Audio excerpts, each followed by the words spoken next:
What's going on, guys? Dare here with Fantasy Football Advice, coming at you with another fantasy football video. Today, we got a good one for you guys. This is the top value pick at each position, with the NFL free agency already in full effect, and many of the top NFL free agents already having signed with their new teams. We're starting to get a good idea of how the ADP is going to shake out for this upcoming season, and whenever there is a shakeup to the ADP, you better believe we're going to have players that are overvalued and undervalued. In this video, we're going to be going over one wide receiver, one running back, quarterback, and tight end, that when we bounce our rankings against the current ADP, these players are coming in at immense values. Before we do get into the video though, just a quick reminder, our website is currently 15% off any draft package. This is a limited time offer that is available now through the end of April, and with April coming up in just a little over a week, make sure to take advantage of this limited time offer while it still lasts. With that being said though, let's hop over to our stat of the day. Yesterday's stat of the day was last season how many running backs played in at least 10 games and were able to average over 60 rushing yards per game. The correct answer was actually 16 running backs. Congratulations to Doug Evans DM, who got this question correct first on YouTube, and for Twitter at Jacob407-40319. Congratulations to both of you, but on to today's stat of the day. Which quarterback in 2020 had the highest completion percentage over expectation? Once again, that's which quarterback in 2020 had the highest completion percentage over expectation. Leave your answer in the comment section down below. We'll be happy to let you know who wins in tomorrow's video. With all that out of the way, let's hop right into the first player we have. We're going to start at the wide receiver position, and believe it or not, the first player we have is currently Robert Woods of the LA Rams. Right off the bat, I can't say that I'm surprised that Robert Woods once again makes the value list. It seems as though each and every year, Robert Woods is just a player that on draft day, people seem not to want to draft. Now, I get that he doesn't have the enamor and the theoretical upside to finish as a top 5 wide receiver, but I'd argue this season, even over the past few seasons, the upside for Robert Woods could even be that much greater than it has been in recent seasons. Before we go into exactly why that is, I just want to let you know his current ADP on Fantasy Pros. Right now, he is being drafted as the wide receiver 19, just ahead of players like Amari Cooper, Odell Beckham, and CeeDee Lamb, still being drafted behind players like DJ Moore and Adam Thielen. Don't get me wrong, each player that's being drafted in that range still has plenty of upside and safety as well, but when it comes to Robert Woods and our expectations for him this upcoming season, we have him as a high-end wide receiver 2, more specifically the wide receiver 13. Anybody who's owned Robert Woods over the past few seasons knows that he is probably one of the most consistent wide receivers in the entire league. For starters, the type of role that he plays in the offense is one that comes with a lot of volume. We've seen over each of the past 3 seasons, he's received no fewer than 129 targets, which was in 2020. But when it comes to highs and lows in Robert Woods' production, there really isn't much variance. In fact, that 129 target low was only 10 targets shy from his 3-season high of 139 targets, and his reception totals over each of the past 3 seasons, 90 in 2020, 90 in 2019, and 86 in 2018. It should come as no surprise that his fantasy finishes over the past 3 seasons have been remarkably close as well, ranging from the wide receiver 14 to the wide receiver 11 through that span. And heading into 2021, we really shouldn't expect much changes either. The type of role that he plays in this offense is to be targeted on short and intermediate routes, and we know his role in the offense is going to garner a similar target total year over year, so the variance from what he's receiving volume wise and what we should expect for fantasy production, that's all going to come down to yards after catch and touchdowns. Now, with Robert Woods having a 3-season high of 6 receiving touchdowns, that should make you feel even more confident in the safety with that pick, because even if everything absolutely goes wrong for him and he only scores a touchdown in like 1 in every 8 games, that's 2 on the season, you know he still has the ability to finish inside the top 15 at the wide receiver position, because that's exactly a feat he was able to accomplish with 2 receiving touchdowns in 2019. Now, I said there could potentially be more upside for him this season, and that definitely falls on the back of Matthew Stafford, a significant upgrade at the quarterback position. When it comes to the early part of the season, I could see the usage for Robert Woods being the highest that we see it all season long. And no, that's nothing against what I believe he'll be able to do for the entire season, but no, just the fact that he plays more of a safety valve type of role for this offense means that while Matthew Stafford is developing chemistry, learning the strengths and weaknesses of all of the receivers, developing that deep ball chemistry, Robert Woods is consistently going to be a player that's open across the middle of the field to target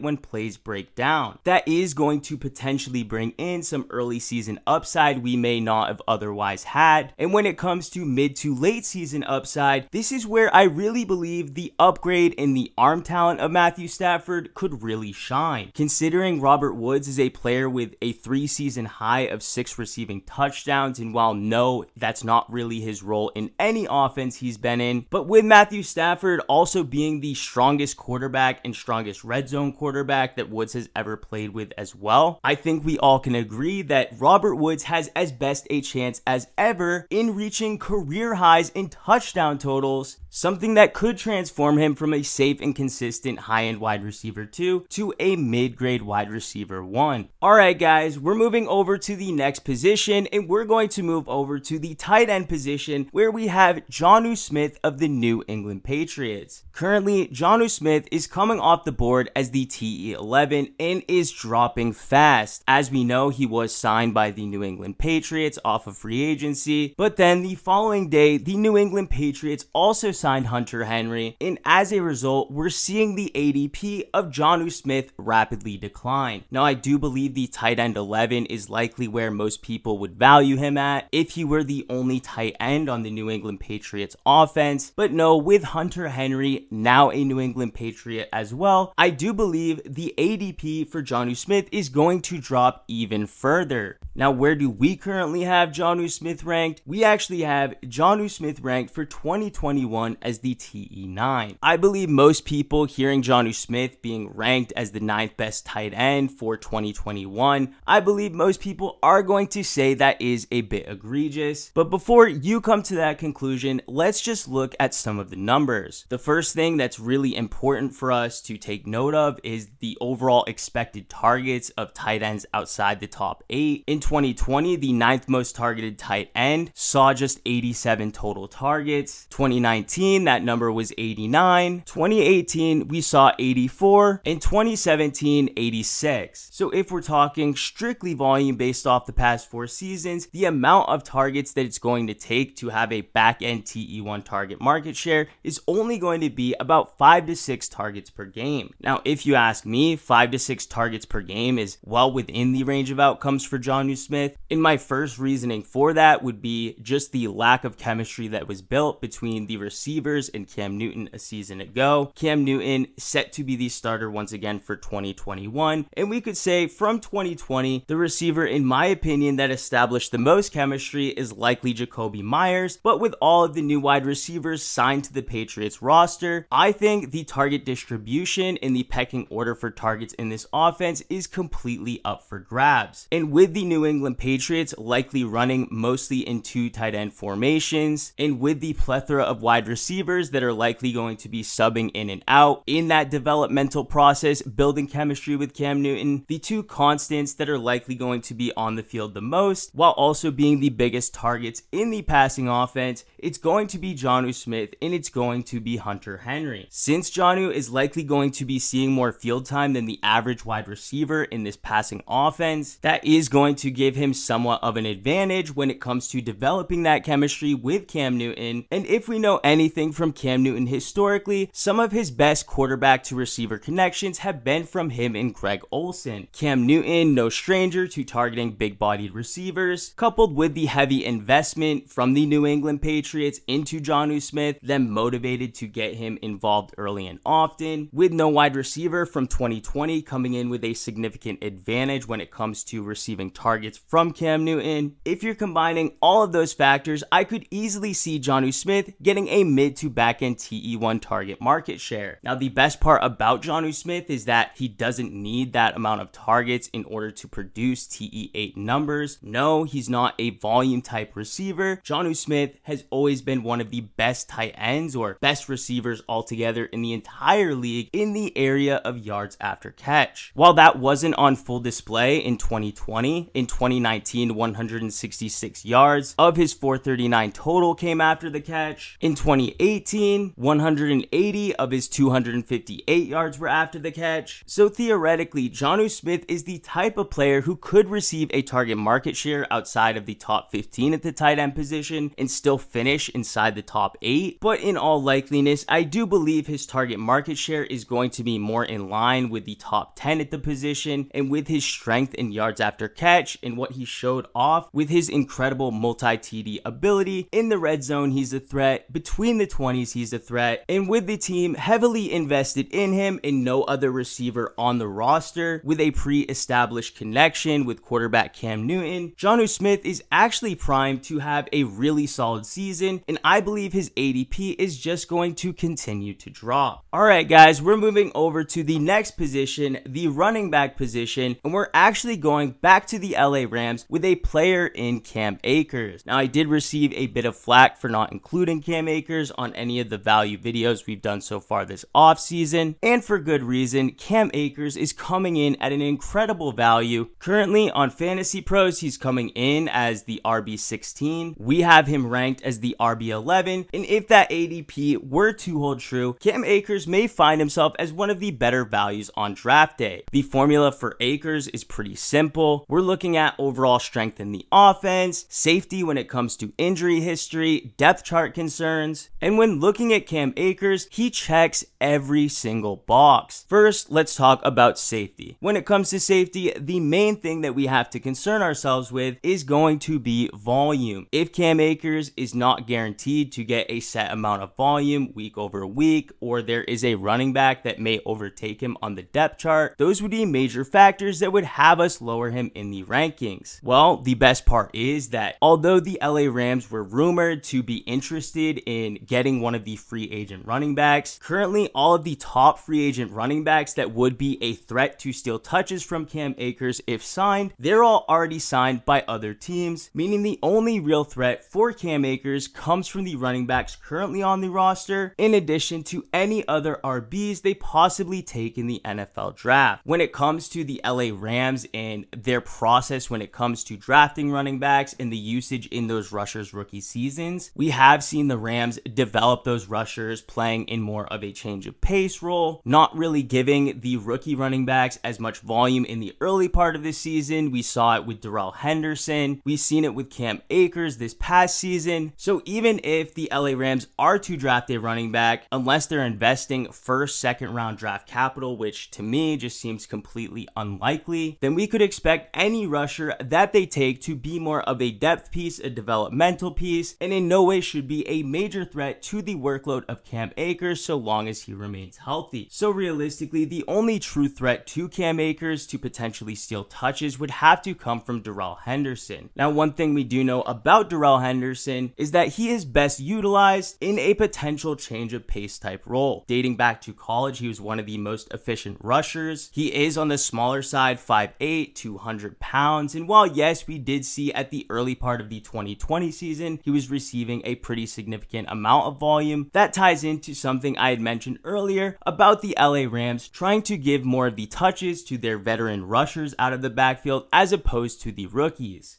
Towards the tail end of the season, when both rushers were readily available, we did see that the shift from Darrell Henderson to Cam Akers took place. Cam Akers, 5'11", 212 pounds. Sean McVay already having noted that he sees him as a 3-down workhorse. Heading into 2021, we should expect nothing less than Cam Akers leading this backfield, with Darrell Henderson being the clear backup / change of pace type rusher. So when it comes to overall depth chart concerns, I have absolutely zero. So the way I see it, Cam Akers, one of the safer running backs being drafted in this range, but that's not to say that it's at the expense of upside. We cannot forget that the LA Rams consistently is a top 5 team when it comes to putting points on the board. More scoring opportunities for this team as a whole is going to lead to more potential rushing touchdowns for Cam Akers. And with Matthew Stafford being one of the better arm talents in the league, you have to assume that defenses can't sell out to stop the run.